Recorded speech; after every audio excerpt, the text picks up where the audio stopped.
I బొమ్మ Ravi life ఎంత ప్రశాంతంగా ఉండేది. మంచిగా ప్రేమించిన అమ్మాయిని పెళ్లి చేసుకున్నాడు. 1 year హ్యాపీగా వాళ్ళు లైఫ్ ని లీడ్ చేసిండు. అప్పుడు విదేశాల్లో ఉంటున్న వాళ్ళ వైఫ్ వాళ్ళ అక్క ఫోన్ చేసి ఎగతాళి చేసేది, మేము చాలా మంచిగా సెటిల్ అయినాము, నీ లైఫ్ ఏంటే ఇట్లుంది అని చెప్పి. దానికి తోడు వాళ్ళ అమ్మ కూడా పతాసు పలికేది, పుల్లలు పెట్టేది. సో ఆఖరికి అది విడాకుల వరకు దారి తీసింది. వెళ్ళేటప్పుడు ఊరికే ఊరుకుంటారా, వాళ్ళ బిడ్డ ఎవరైతే పుట్టిన పాప ఉన్నదో ఆమెను కూడా తీసుకుని వెళ్ళిపోయింది. ఒంటరోడు అయిపోయాడు. మనుషుల మీద నమ్మకం లేకుండా పోయింది. 4 ఏళ్ళు అసలు కుటుంబాన్నే కలుసుకోలేదంటే అర్థం చేసుకోండి ఎంత లోన్లీగా ఫీల్ అవుతున్నాడు.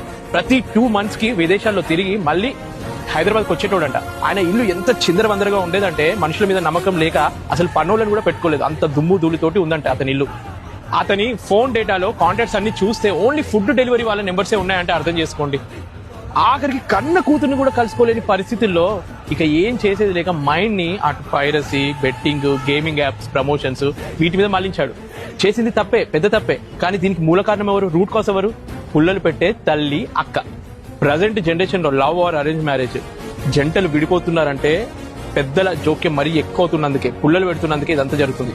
ఓకే, వాళ్ళు గొడవలు పడుతున్న టైంలో మీరు అది చల్లబరచడానికి ఏదైనా మాటలు చెప్పాలి కానీ ఇదే అదునుగా ఎట్లయినా విడగొట్టాలి అని చెప్పి పుల్లలు పెట్టేటోళ్ళు ఉన్నారు చూడండి, లైఫ్ లాంగ్ మీకు కూడా ఆ దేవుడు ఏదో ఒక శిక్ష ఇస్తాడు.